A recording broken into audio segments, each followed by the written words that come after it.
हाय, अजय देवगन करने जा रहे हैं एक मूवी जो बायोपिक है एक ऐसे फुटबॉल कोच की जिसको भारत में फुटबॉल का जो गोल्डन पीरियड लाने का श्रेय जाता है। जी हाँ, नाम है सैयद अब्दुल रहीम। मैं हूं विष्णु शर्मा और आपको कहानी बताने जा रहा हूं सैयद अब्दुल रहीम की, जिसकी बायोपिक अजय देवगन करने जा रहे हैं। और ये बायोपिक बनाने जा रहे हैं जी स्टूडियोज और बोनी कपूर, और डायरेक्ट करेंगे अमित शर्मा। मैं इस फिल्म के बारे में आपको बता दूं कि ये फिल्म का भी टाइटल, जब तक हम ये शूट कर रहे हैं टाइटल अभी कोई डिसाइड नहीं हुआ है, लेकिन फिल्म का अनाउंस हो गया है। और ये फिल्म है सैयद अब्दुल रहीम की बायोपिक। और कौन थे, अब कोई नाम नहीं जानता। बेसिकली फुटबॉल को भारत में इतनी ऊंचाइयों तक उस वक्त ले जाने वाला वो किरदार है सैयद अब्दुल रहीम। हैदराबाद स्टेट में उस वक्त पैदा हुआ था और हैदराबाद स्टेट में ही वो कोच बन गया था, पहले प्लेयर था। तो सैयद अब्दुल रहीम उस वक्त इतनी बड़ी हस्ती बन गए थे। मैं केवल एक इंसिडेंट से आपको समझाना चाहूंगा कि एक जो कोच था, उनकी मौत हुई थी 63 में, और 64 में जो कोच था अल्बर्टो कुछ नाम था उनका, वो गए थे ब्राजील एक वर्कशॉप में। और जब वो वर्कशॉप देख कर आए तो उन्होंने भारत में बयान दिया कि आज मुझे फख्र होता है कि जिसने हमें कोच किया। मैं आपको बता दूं 63 तक मरने तक अब्दुल रहीम कोच थे इंडियन टीम के, इंडियन फुटबॉल टीम के। तो जो दूसरे कोच बने वो भी उनसे ही सीखे हुए थे। तो उन्होंने कहा कि आज मुझे फख्र होता है कि जो हमें हमारे कोच ने सिखाया, यानी अब्दुल रहीम ने सिखाया, आज वो ब्राजील में पढ़ाया जा रहा है, ब्राजील में सिखाया जा रहा है। इस लेवल का वो फुटबॉल खिलाड़ी, वो फुटबॉल कोच था, मैनेजर भी था।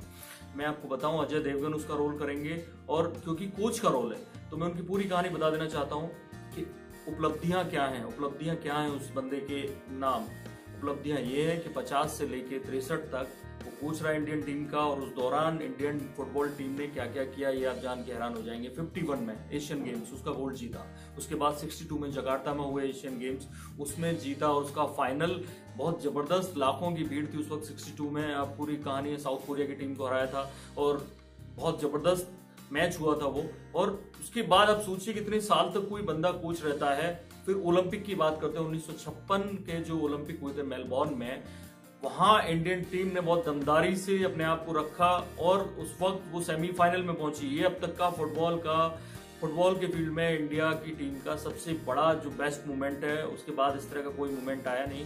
1956 के ओलंपिक में, समर ओलंपिक में इंडियन टीम, हालांकि उस वक्त उसे फाइनल्स कहा जाता था, सेमीफाइनल में पहुंची और रही वो चौथे स्थान पे, क्योंकि बुल्गारिया ने उनको फिर हरा दिया था, सोवियत संघ उसको जीता था। मैं बताऊं उनका बेटा जो था शायद वो भी फुटबॉल खेला, बाद में ओलंपिक में भी गया। मैं आपको जाते जाते यहाँ बता दूं कि जो इंडियन टीम के लिए सबसे बड़ी जो बात होती है, जो इंडियन जो फुटबॉल फैंस है उनके बारे में कहा जाता है कि बेगानी शादी में अब्दुल्ला दीवाना। जब भी फीफा वर्ल्ड कप होता है तो कहा जाता है कि इंडियन टीम तो कभी पहुंचती नहीं है, इंडियन टीम आज तक नहीं पहुंची, और फिर भी ये लोग खुश होते हैं। तो मैं आपको बता दूं कि जब ये कोच थे सैयद अब्दुल रहीम, उसी वक्त यानी 1950 के ओलंपिक में इंडियन टीम फीफा में क्वालिफाई कर गई थी। हालांकि अलग बात है कि उससे पहले 2 बार सेकेंड वर्ल्ड वॉर के चलते 2 बार ये हो नहीं पाया था फीफा वर्ल्ड कप। तो जो तीसरी बार जब होना शुरू हुआ 1950 में, तब कई टीमें बैकआउट कर गई। एक टीम एशिया से चुनी जानी थी, लेकिन एशिया से कोई और टीम थी वो भी बैकआउट कर गई,